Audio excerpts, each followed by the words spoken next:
मेरा पैसा दे। अरे बहुत दिनों से भगाया तूने अपने पीछे, आज तू हमारे पैसे दे दे, फिर अकेला भागता रहे। एक दूंगा, रखे झापड़। एक सेकंड, आप लोग ये पूरी जमीन देख रहे हैं? पूरी? हाँ देख रहे हैं। अब सोचिए कि हजारों आम के पेड़ों से भरी हुई है। आंख बंद कीजिए और सोचिए, आंख बंद कर। हाँ। तुम लोग आंखें खुली रखो वरना भाग जाएगा, सिर्फ मैं बंद रखूंगा। हाँ बंद रखी। बोलो भाई, कैसा लग रहा है? अच्छा लग रहा। पेड़ ही पेड़ है। मैंने भी यही सोचा, इसलिए सारी जमीन खरीद ली और 1000 आम के पौधे भी खरीद लिए। सोचा बढ़ते बढ़ते बढ़ते बढ़ते बढ़ते वो लाखों आम पैदा करेंगे, जिससे मैं करोड़पति बन जाऊंगा और आप लोगों का छोटा मोटा सा कर्जा लौटा दूंगा। कैसी लगी? अच्छा है, बहुत अच्छा आइडिया। मुझे भी लगा बहुत अच्छा आइडिया, लेकिन सरकार को मुझसे भी अच्छा आइडिया मिला यहाँ पर रेलवे ट्रैक बिछाने का, और उन्होंने मेरी जमीन जब्त कर ली। अब मेरे पास सिर्फ 1000 आम के पौधे बचे हैं जो सड़ रहे हैं मेरे सपनों के साथ साथ। तेरी नई नई कहानियां सुन के हम तंग आ गए। अरे तूने कितने धंधे बदले, सब में नुकसान हुआ, तो उसमें हम क्या करें? हाँ, तूने गांव के कुत्ते बिल्ली तक से उधार लिए, अब तो फैसला करना ही पड़ेगा। बता कब दे रहा है पैसे? कल शाम 5 बजे दरिया के पास वाला जो पुल है ना, आप सब वहां आ जाइए। 5 बजे, 7 बजे, 10 बजे, काफी सालों से सुन रहे हैं ये। वही तो, इतने सालों का रिश्ता है हमारा, भरोसा नहीं है क्या मेरे पे? नहीं ना, एकदम ना। अब वो सब छोड़ना, आप लोगों की जो मेरे बारे में राय है ना, मैं बदलने वाला हूँ। कल शाम 5 बजे आप सब लोगों का पैसा मैं एक साथ चुकता करने वाला हूँ। पक्का दीदी तो? अरे अगर नहीं किया तो जो मन में है वो कर लेना, लेकिन ठीक 5 बजे। अगर टाइम से नहीं आए तो मैं वहाँ वेट नहीं करने वाला हूँ। बाद में मुझे नहीं कहना कि पैसे नहीं मिले। हाँ, ठीक है, ठीक है। हाँ।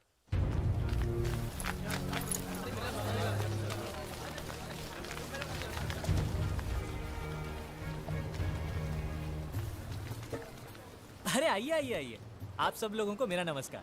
वाह, 5 बजे बोला तो आप लोग ठीक 5 बजे आ गए हैं। अरे कौन बोलता है यहाँ के लोग टाइम पर नहीं आते? बाजू, 1 मिनट बाजू, पैसा देना शुरू कर दिया क्या? अरे सुनिए, फिक्र मत कीजिए, कार्यक्रम अभी शुरू हुआ है, तो सब लोग आ गए भाई। हाँ भाई आ गए। मैं एक काम करता हूँ, एक एक करके सबका नाम पढ़ता हूँ, जिस जिसका भी नाम आए हाथ ऊपर करके हाजिर कह देना। ओके? हाँ। शाबाश। हरिराम नाविद 12,250 रुपए। हाँ। प्रभाकर शेट्टी 13,900 ब्याज मिला के। हाजिर। क्या हाल है भाई? हाँ ठीक है। रघुवीर ग्वाला 20,500। हाँ, घर पे सब कैसे हैं? ठीक है। चलो। अबे ओए, पहले मेरा पैसा चुकता कर और मुझे दफा दफा कर। अरे शर्मा जी, सबसे ज्यादा पैसे इन्हीं को देने हैं और यही सबसे लेट आ रहे हैं। अब और देर मत कर, मेरे पैसे निकाल। शांति शांति। देखिए, शर्मा जी के पैसे मिला के कुल 13,90,000 रुपए देने हैं मुझे आप लोगों को। उतने नहीं है मेरे पास, थोड़े कम है। कितने कम है? ज्यादा नहीं, थोड़े से। अरे फिर भी कितने? 100 रुपए। कोई बात नहीं। नहीं, 100 रुपए ही है मेरे पास, बाकी के 13,79,900 रुपए कम है। अरे पैसे निकाल, पैसे निकाल। तू निकाल पैसे, निकाल। अरे इसे मत छूइए। क्या है? चूहे मारने का जहर।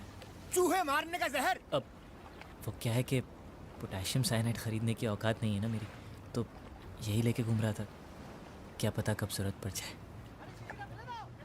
अरे मैं जानता था आप लोग मुझे चैन से मरने भी नहीं देंगे, लेकिन फिर भी मुझे आप लोगों से कोई शिकायत नहीं। कभी ना कभी आप सब ने मेरी मदद ही की। मैं भी आप लोगों को धोखा नहीं दूंगा, आप सबकी पाई चुका दूंगा। क्या करूं, मैंने जो भी धंधा शुरू किया सब में मेरा नसीब फूट गया। आखिर में पटाखे की फैक्ट्री खोली, वो नहीं फूटा। तो फिर बस वो फटाका बेच के हम सब की उधारी चुका दो। अरे फूटा नहीं मतलब पटाखा नहीं फूटा, तो कहां से दूं आपके पैसे? मेरे पिताजी कहते थे, बेटा तेरा नाम Guinness book of world records में जरूर आएगा।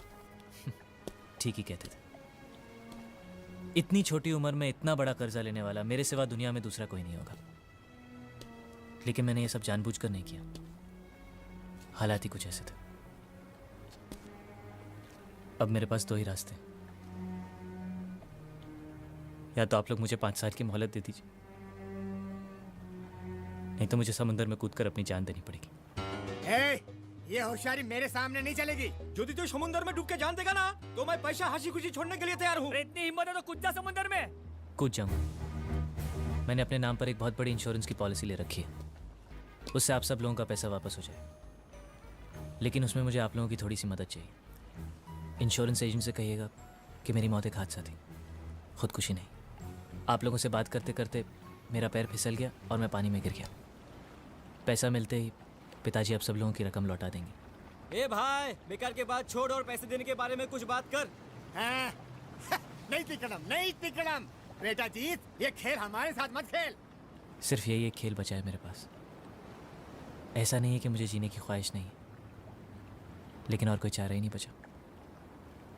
जो लोग मुझे पास से जानते हैं वो समझ जाएंगे मेरा फैसला गलत नहीं था।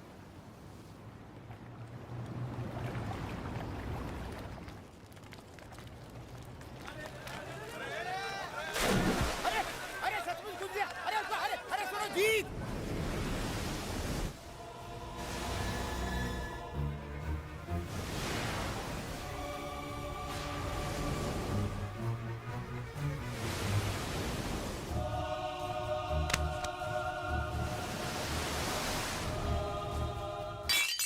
कोस्ट गार्ड से कोई इन्फॉर्मेशन आई क्या? जी नहीं। क्या हुआ, बॉडी मिली या नहीं? जी नहीं इंस्पेक्टर। अभी तक बॉडी का कुछ पता नहीं चला। आपने ठीक से ढूंढा?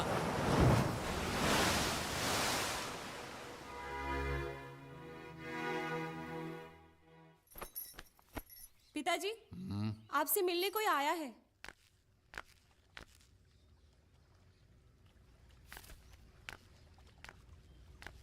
फरमाइए। मास्टर जी, हम आपसे नहीं जीतू जी से मिलने आए हैं। जीतू, जीतू। जी पिताजी। ये लोग कह रहे हैं कि ये तुमसे मिलने आए हैं। हाँ हाँ हाँ हाँ हाँ, आपको तो मैं जानता हूँ, लेकिन मुझसे क्यों मिलने आए पिताजी? मैं जानता हूँ कि क्यों आए हैं। हाँ हाँ, मैं भी जानता हूँ। मैंने सोचा मुझसे मिलने से पहले एक बार आपको देख लेते। क्यों? मैं कोई बंदर हूं जो खेल करता रहूं ताकि जो भी आए पहले मुझे देखे? अरे पिताजी, आप इसको नहीं जानते? बबन राव भाजी वाला, याद है आपको जब मैंने लॉटरी का बिजनेस शुरू किया था? हाँ, जो बर्बाद हो गया था। तो अब इसी ने मुझे बैंक का ब्याज वापस करने में मदद की थी। अब ब्याज और पैसा मिला के 40,000 रुपए होते हैं। तंग आ गया हूं मैं इसको बोल बोल के, कल दे दूंगा, कल दे दूंगा, कल दे दूंगा, कल दे दूंगा। फिर भी इसको मेरी बात का यकीन ही नहीं होता।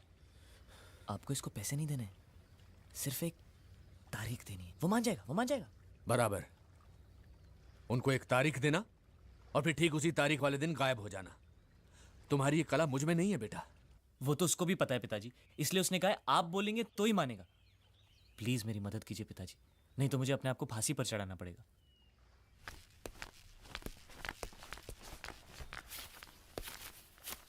हाँ भाई लोग, तारीख नहीं दे रहे हैं, पूरे पैसे चुका रहे हैं। ये लो रस्सी, गले में बांधो और लटक जाओ। तुम्हारी बड़ी बहन बिन ब्याह घर में पड़ी हुई है। ले देकर ये घर बचा है जो तुम्हारे कर्जों की वजह से गिरवी रखना पड़ा। और तुम्हें मुझसे और मदद चाहिए? क्या मदद करूं मैं तुम्हारी? जाओ, डूब जाओ कहीं जाकर, ताकि हम और तबाही से बच सकें। जाओ।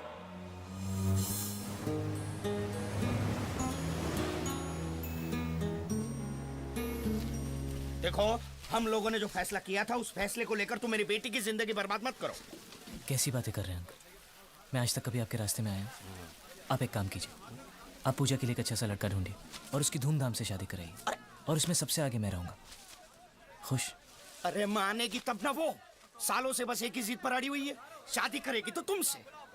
आप उसको क्यों पूछ रहे हैं? जब से होश संभाला है एक ही तो बात सुनते आए हैं कि मैं उसका हूं और वो मेरी। मानता हूँ, हम लोगों की भी यही इच्छा थी, लेकिन मुझे नहीं पता था कि तुम बड़े होते होते इतने बड़े निकम्मे बनोगे।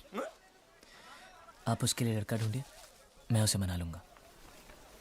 उसकी जुदाई का दुख मुझसे सहा नहीं जाएगा, लेकिन कम से कम वो शांति से तो जिएगी। अरे नहीं मानेगी वो। जब तक तुम उसके सामने खंबे की तरह गड़े रहोगे, वो किसी और से कभी शादी करने के लिए राजी नहीं होगी, समझे? इसीलिए कहता हूँ भाग जाओ, कहीं दूर भाग जाओ और सालों के बाद लौट कर आना। नहीं आओगे तो भी चलेगा।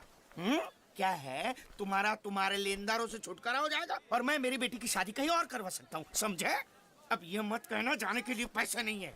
ये ले पैसे। अरे रखो, और इसे लौटाने के बहाने भी वापस नहीं आना।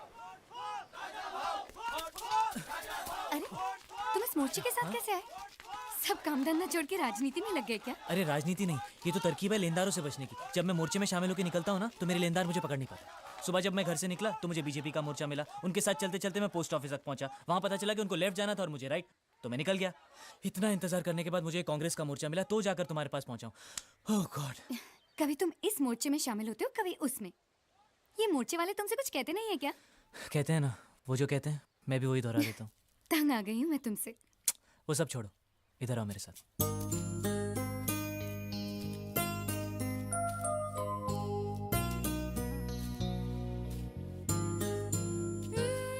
की बातें मत करो। मैंने कभी तुम्हें शादी की बात को लेकर परेशान किया है क्या?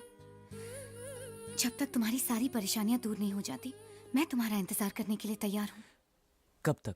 चाहे कितना भी वक्त गुजर जाए, कुछ भी हो जाए, आखिर एक दिन हम साथ साथ जिएंगे ना। बस मेरे लिए तो उतना ही काफी है। ऐसा नहीं हो सकता पूजा। मेरे सर पर उधारी का इतना बोझ है कि मैं एक एक चींटी का वजन भी नहीं झेल सकता। और सच पूछो तो ऐसे हालात में तुम भी मेरे लिए एक बोझ हो। हमें अलग होना ही होगा पूजा। अब तुम घर जाओ। अगर ये मोर्चा निकल गया तो शाम तक और कोई मोर्चा नहीं है जो मेरे घर तक जाए। जी शिवा दादा! जी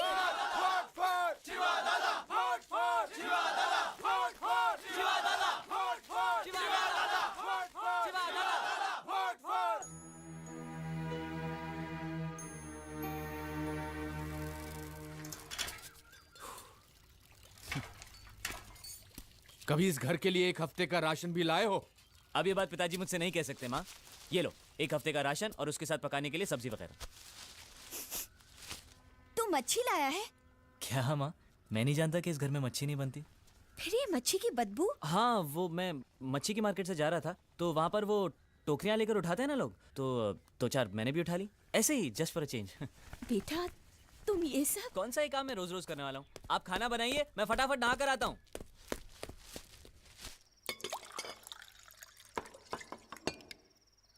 माँ तुम खाना नहीं खा रही? मैं बाद में खाऊंगी।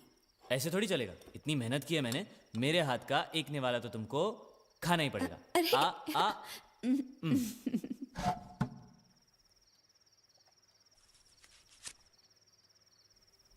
क्या हुआ तुझे बेटा? बहुत बड़ा गुलदस्ता